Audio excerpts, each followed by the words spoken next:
بسم الله الرحمن الرحيم السلام الله عليكم ورحمة الله وبركاته دعوة كسر دوادة التلفزيون كحسب UBD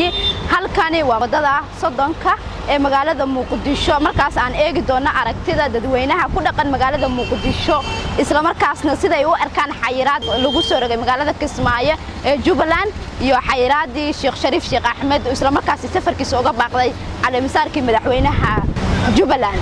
aragtida dadweynaha ayaan anbaqaadi doona mikrofonkana dadweynaha ayaa dhankooda u leecin doona isla markaasna sida ay u arkaan xanimaadii kala duwanaa ee dawladda federaalka ay ku soo rogtay xaalada Kismaayo yiraahdo la saaray mudane Sheekh Shariif Sheekh Axmed aad iyo aad aan uga xunnahay maxaa yeelay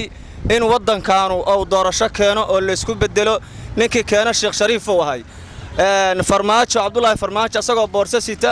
Soomaalidu ma aysan aqoon cid aqoontan male Sheekh Shariif aa magacaabay beelna kuma magacaabin lacag watana kuma uusan magacaabin wuxuu ku magacaabay muwaadin Soomaaliyeed inuu yahay Sheekh Shariif oo muwaadin Soomaaliyeed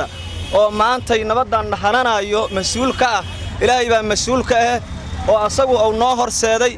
in maantay Sheekh Shariif laga xiriyo duulimaadyada siyaasiyiinta Soomaaliyeedna la yiraahdo ma duuli kartaan waxa ay ka dhigantaa shacabkuna ma duuli karaan dooni mayno mana yeeli doono wax loo dul qaadan doono ma aad iyo aad baan ugu xumahay xayiraadii la saaray diyaaradaha aada magaalada Kismaayo ee xarunta gobolka Jubbada Hoose iyo sidoo kale xayiraadii la saaray madaxweynihii hore ee Soomaaliya Sheekh Shariif Sheekh Axmed dawladda uu hogaamiyo Maxamed Abdullaahi Farmaajo ayaa markaan u soo jeesatay inay caburiso ummadda Soomaaliyeed waxaan ugu baaqayaa shacabka Soomaaliyeed meel kasta ay joogaan inay u istaagaan dhibaatada loo hayo shacabka reer Jubbaland uma baahna in la xayiro diyaaradaha taga waa ku faraxsan dawladda Soomaaliya inay xukunto hawadeeda farxad saa'ida waliba laakiin waa ku xumaa shacabka Kismaayo in xayiraad la saaro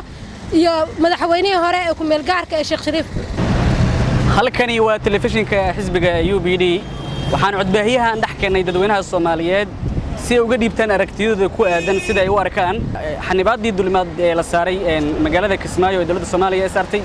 iyo xanibaadii safarkii madaxweyne Shariif Sheekh Axmed ee ku aadan magaalada Kismaayo أولاً السلام عليكم دمان برشوين الصوماليات ملك سايكون أول شيء مركز حكي توحى ما هذلنا تلفزيون UBD أو آد نوعوي إن أنا سحرية لكو هذا الله أو اللي بنا أركتنا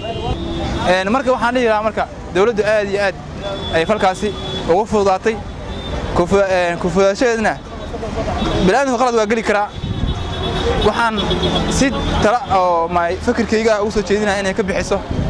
kana garaabto taaligelina ka bixiso qaladkii loola kacay madaxweynaha hore ee Soomaaliya marka waxaan aad iyo aad u cambaarayna ana fikirkiga cabirayo fikirkaas aragtidaas inay dawladda ku degtay kuna fudaatay waxaana ka codsanayna dawladda una soo marayna jaaniskan fiican oo inasiyan telefishinka UBD inay ka garaabto wadankana aan loo horseedin waxyaalo uu ka imaaday 10 sano ka hor 5 sano ka hor waana waxaan ka xumahay xayiraadii la saaray dadka reer Jubbaland oo wadanka intiisa kale oo la qabin dawladdii oo laga rabay maxaa la sinaashada dadweynaha inay ilaaliso ee qofka misalan ka soo qaad Jubbaland maanta ku nool oo shacabka ah xayiraadaas way saameynaysaa markii laga soo tago siyaasiyiinta iyo ay dawladda hayaan waxay u saameynaysaa diyaaraddii toos u tagileed Kismaayo ama magaalooyinka kale ee maamulkaas ka tirsan toos u tagileed markii laga xayiriyo oo la yiri Muqdisho soo marto waxa dhacaysa markaas qarashkii qofka inuu ku laba jabaarmo guud ahaan waxa u maleysaaba meeshii roob laga filayay inay ceeriyaamo ka imaanayso mar walba oo maxaa yeelay dawladda mar waliba ay jibinayso dastuurka maadaama dastuurka uu yahay sharciga wadanka ugu sareeya markii laga soo tago shariicada islaamka jabtarkiisa labaad qodobka 21 wuxuu qabaa in qofka si xur ah uu ku mari karo wadanka meesha rabo daraad wixii dhacay waa maqlaynay runaantii dadweynahana si kala duwan ay u arkeen inkastoo loo badan yahayba dawladda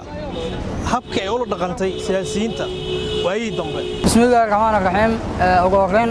waxaan salaamayaa uriyaasha ka socda xisbiga UBD marka ugu horeysa waxaan rabaa anigoo su'aashaas ka farciinayo inaan u tacsiyeeyo mataqaana shacabka jubbaland xanibaadda iyo handadaadda iskugu daray runtii shacabka Soomaaliyeed waxa uu soo maray marxaladooyin fara badan ayuu soo maray dalkan meel kasta oo taabto waa boob dadka maanta wadanka maamulaya hogaankooda hayo waxa la rabaa boogaha ummadda Soomaaliyeed kala geeyay inay ogaadaan oo si waadax ah ay mataqaanaa